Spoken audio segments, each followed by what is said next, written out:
Bonjour les amis, bienvenue sur PowerTrade, la chaîne des stratégies d'investissement simples et efficaces. Alors, aujourd'hui, on a pas mal vendu, on a allégé le portefeuille de façon à justement avoir un peu plus de liquidité. Il n'y a pas trop de volume actuellement sur les marchés. Les marchés donc montent sans volume d'une part, et puis voilà, d'autre part. Nous avions ce matin Total Energy qui baissait pas autant qui baissait même pas, qui montait d'ailleurs ce matin. Donc on était avec un portefeuille qui gagnait un peu plus de 12%.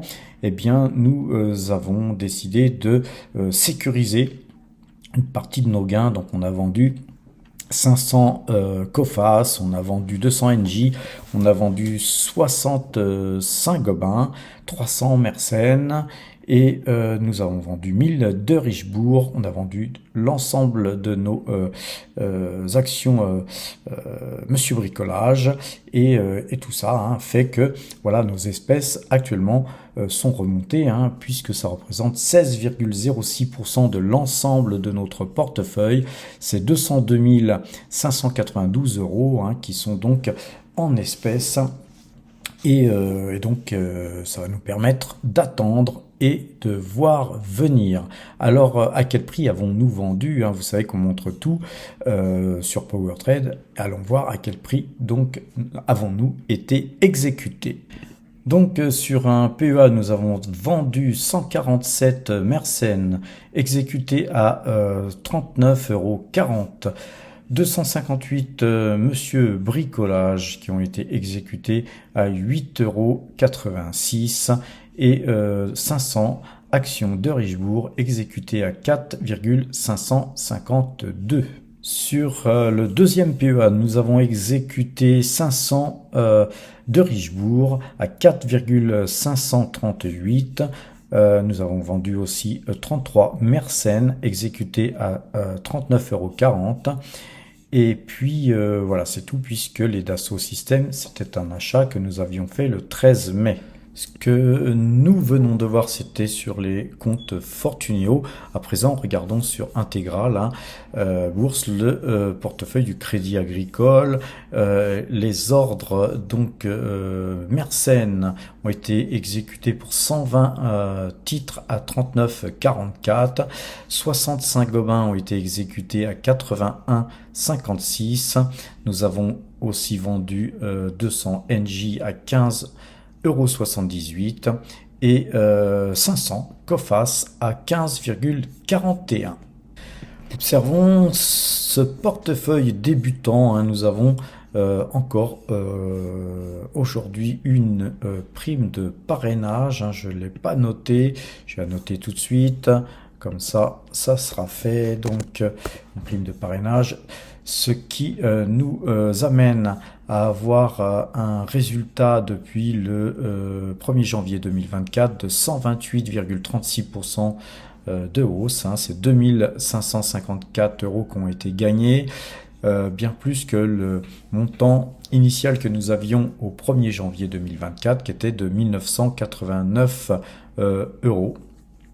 Et rappelez-vous, nous sommes partis de zéro sur ce portefeuille débutant.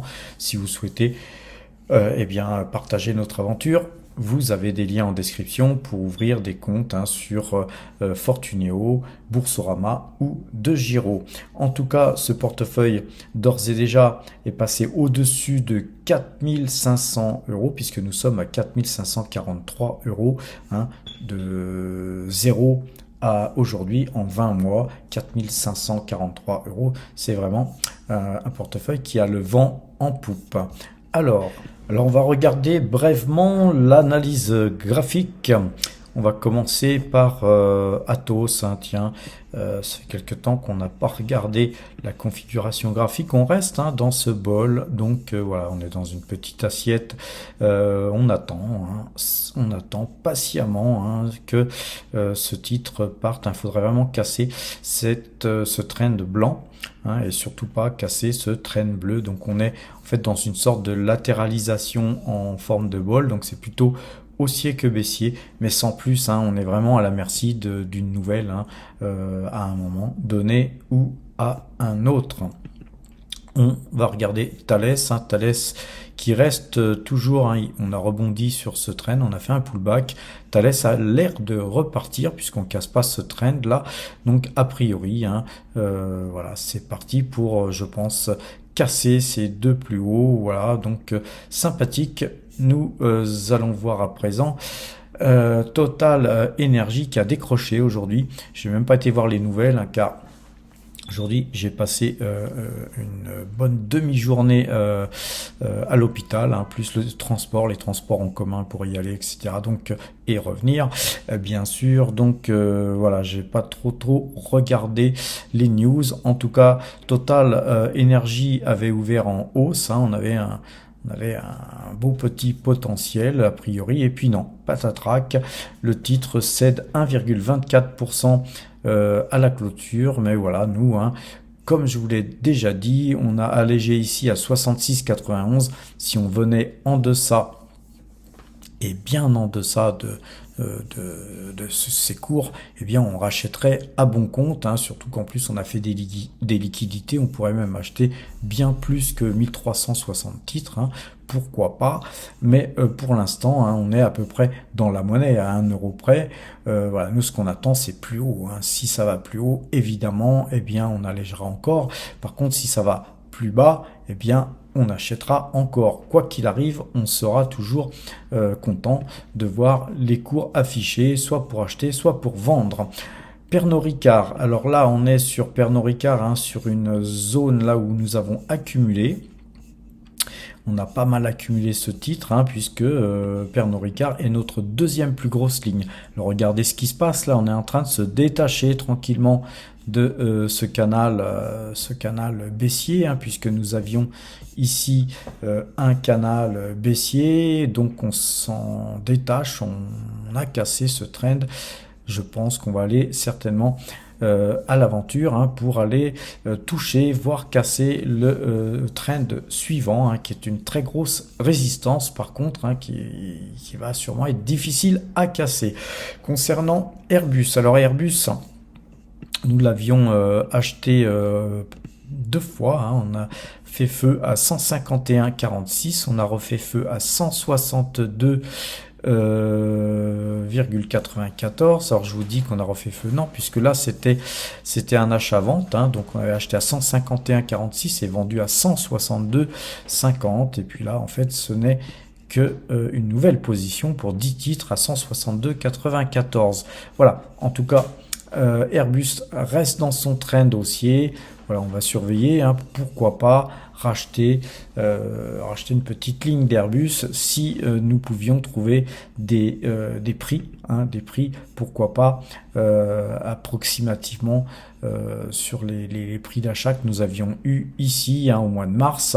Donc attendons, de toute façon on est déjà positionné, si ça monte, on vendra, si ça baisse, bien on moyennera.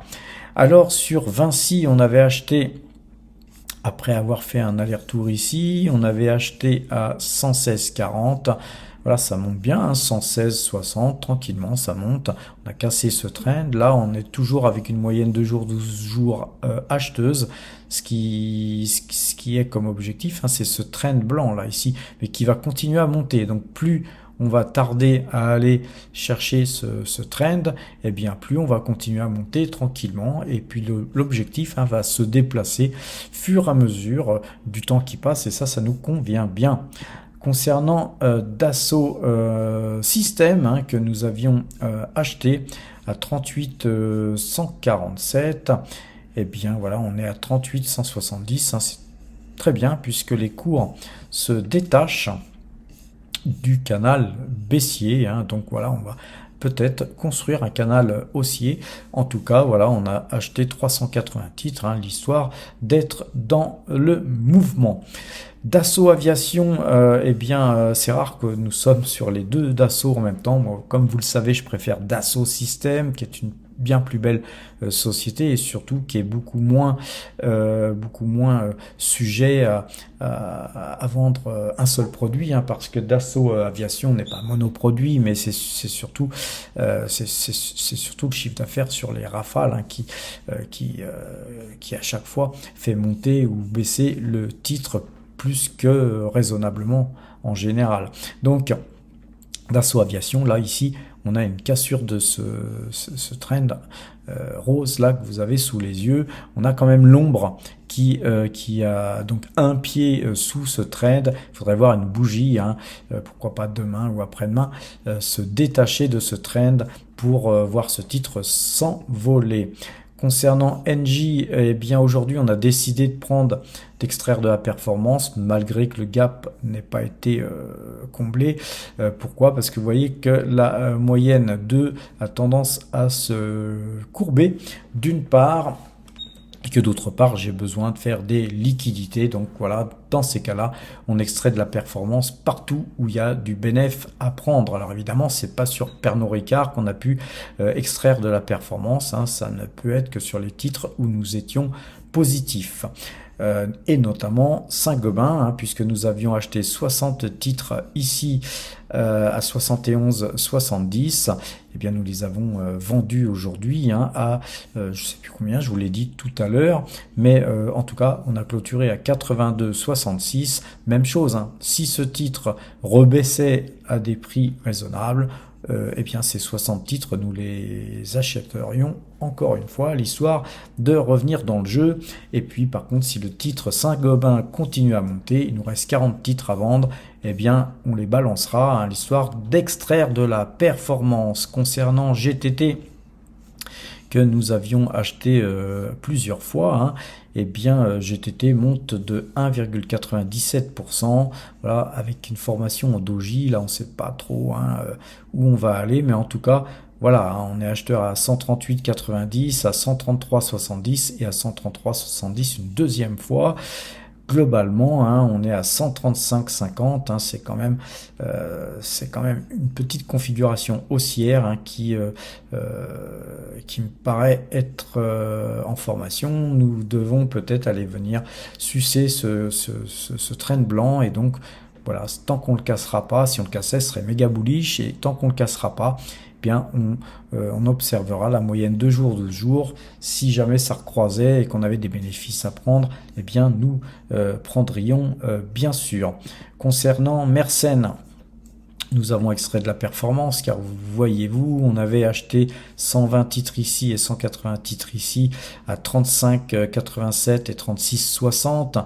Voilà, à 39,55, vous avez eu un beau parcours. Là, on a vraiment quand même pas mal gagné. On ramasse le pognon, les amis, il n'y a pas de honte, hein, à s'enfuir avec le pognon. C'est du pognon durement gagné. Concernant ASML Holding, eh bien nous sommes dans la monnaie. On a acheté à 845,60 ici. Là nous sommes à 851. Voilà, donc on est bien, hein, puisqu'on reste au-dessus de ce trend violet. Voilà, il ne faudrait pas que la moyenne 2 jours, 12 jours casse et que ce trend violet soit cassé, sans quoi effectivement ça repasserait vendeur. Mais voilà, nous n'avons que 3 titres. Si vraiment ça passait vendeur, on attendrait le prochain signal pour revenir dans le jeu. Concernant Thermador, hein, rappelez-vous, je vous en ai dit que du bien de ce titre. Et bien ce titre que nous avions acheté un petit peu cher, certes ici, les cours se rapprochent, hein, de notre prix d'achat. En tout cas, on conserve. On attendait plus bas pour refaire feu sur ce titre. Écoutez, c'est pas grave, hein, on conserve nos liquidités, on va pas s'épuiser comme ça à acheter un titre, hein, qui a déjà pas mal monté depuis ce signal que nous n'avions pas fait. Alors on va regarder Oral Mineral, un titre, une mine d'or, un titre que nous avions acheté à 10,53. Voilà, on est à 11,04. On reste en position, hein, moyenne 2 jours, 12 jours à l'achat. On est toujours dans notre trend acheteur, hein, il y a de la place en haut. Eh bien, on attend de vendre plus haut. Concernant Pfizer, rappelez-vous, on avait fait un petit signal d'achat à 27,52. Voilà, on a eu 28,93.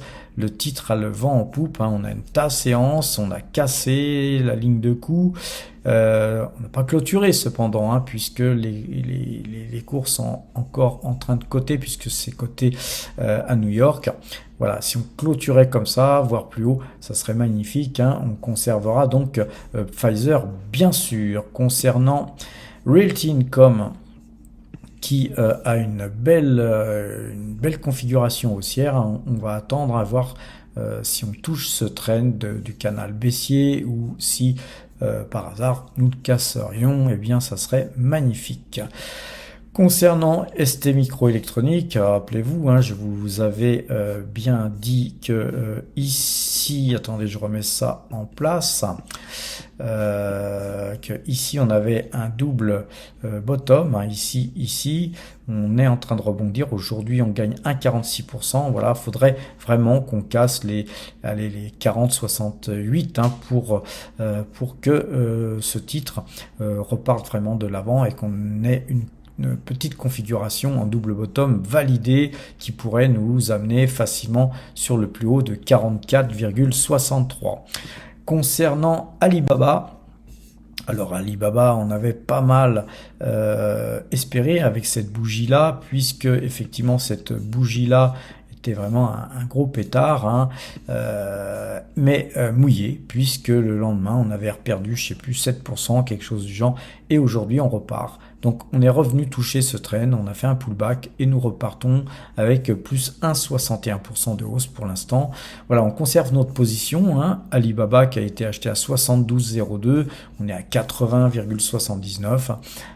Eh bien on va pas faillir, hein, on va conserver cette pause car c'est une pause qui a été, je pense, achetée à très bon compte, hein, puisque quand on dézoome, si vraiment on dézoome, on voit que Alibaba revient de très loin, hein, puisque c'est une action qui a coté plus de 314 dollars. L'acheter à 72 dollars, hein, c'est à mon avis une aubaine, vu qu'on avait cassé ce trend, on a latéralisé, et maintenant attendons de voir comment les choses vont se passer. Il faut être patient, hein. Souvent en bourse, les amis, ça demande beaucoup de patience. Concernant Taiwan Semiconductor, là on a une très belle configuration, c'est super bullish, hein, sur Taiwan Semiconductor. Voilà, on dirait qu'il y a un petit peu de retour, hein, au niveau des achats sur les semi-conducteurs, hein. Donc on est sur ST Microélectronique, sur Taiwan Semiconductor et sur ASML. Donc voilà, en tout cas on est déjà positionné. Si le secteur repartait de plus belle, eh bien nous serions déjà en position. Tesla aujourd'hui pique du nez, hein. Tesla vraiment ça ne veut pas. Alors qu'est-ce qui s'est passé sur Tesla? Nous on fait surtout de l'analyse graphique, on regarde la macroéconomie après. C'est tout simplement que les États-Unis ont décidé, hein, c'est Biden qui a décidé de taxer les voitures chinoises à hauteur de 100% de taxes d'importation. Donc ça va calmer les Chinois, hein, sur le secteur américain, ça c'est clair, et ça va donc faciliter les ventes de Tesla. Mais cependant, voilà, on a eu une belle bougie suite à cette nouvelle, mais aujourd'hui, un petit déconvenu, le titre se remet à baisser. Donc encore une fois, je vous le dis, les amis, le marché américain, c'est le gros marché, hein, de Tesla, mais sur le marché européen, encore une fois, Xi Jinping est venu voir Macron, hein. Macron, il l'a emmené dans sa petite campagne et il lui a montré des danses folkloriques. C'est sûr que Xi Jinping, il en avait rien à foutre, hein, mais lui, ce qui lui importait, c'est de pouvoir laisser les voitures électriques chinoises pénétrer le marché européen. Donc il a bien négocié, hein, c'est un fin négociateur. Donc il a entubé Macron, bien sûr, qui lui a échangé la possibilité de vendre du cognac en Chine, hein, quelques petites bouteilles de cognac, hein, ça leur fera pas de mal aux Chinois. Mais nous, par contre, ça va nous faire quand même pas mal de mal, hein, surtout sur les valeurs automobiles. C'est pour ça que je réponds toujours aux commentaires Pourquoi je n'achète pas le secteur automobile français? Tout simplement parce que nous avons des dirigeants qui ne souhaitent pas forcément développer le secteur automobile européen et donc Stellantis, Renault, tout ça. Moi, je touche surtout pas parce que c'est condamné à mourir, les amis. En tout cas, à mon avis, ils vont avoir du mal à vendre leur bagnole dans quelques temps.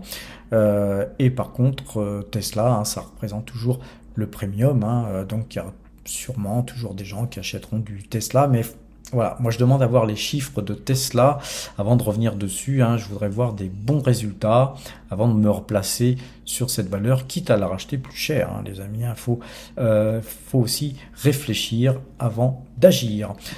Concernant Google, eh bien Google monte de 0,18% là au moment où je vous parle.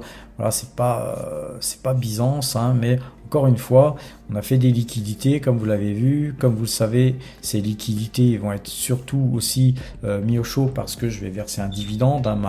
Ma SCI va verser un dividende qui va donc me permettre, moi, de toucher, bien sûr, un dividende que je vais pouvoir mettre sur d'autres comptes. Et ces autres comptes qui pourront peut-être aussi permettre d'acheter sur le marché US, chose que je ne peux pas trop faire actuellement car je suis limité en termes de liquidité sur les comptes qui me permettent de pouvoir spéculer sur les marchés américains. Alors ceci dit, nous, avec l'analyse graphique, quel que soit l'endroit, eh bien on peut acheter et gagner notre vie, ne serait-ce que sur le marché français. Il y a déjà suffisamment de valeurs cotées en France pour pouvoir gagner du pognon, les amis, car vous savez que vous êtes sur la chaîne du pognon. Et quand on a des petits problèmes de logistique, eh bien on fait marcher sa tête et puis on essaye de passer outre les problèmes. Et bien voilà les amis, je pense qu'on a fait le tour des valeurs que je souhaitais vous montrer aujourd'hui.